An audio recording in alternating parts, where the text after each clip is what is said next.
Digital যুগেও নলকূপ স্থাপন করে থাকে প্রাচীন পদ্ধতিতে। গ্রাম অঞ্চলগুলোতে ঠিক এভাবেই প্রাচীন পদ্ধতিতে নলকূপ স্থাপন করে থাকে। নলকূপ স্থাপনের কাজ সাধারণত দুজন ব্যক্তির মাধ্যমেই হয়ে থাকে, একজন হেড মিস্ত্রি এবং একজন সহকারী। একটি নলকূপ স্থাপন করতে সময় লাগে 1.5 থেকে 2 ঘন্টা।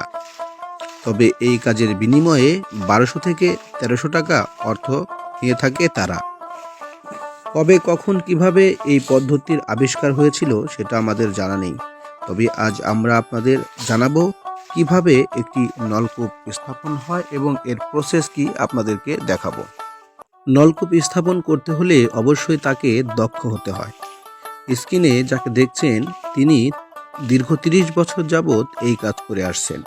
একটি গর্ত করে তার পাশেই এভাবেই বোরিং করতে হবে।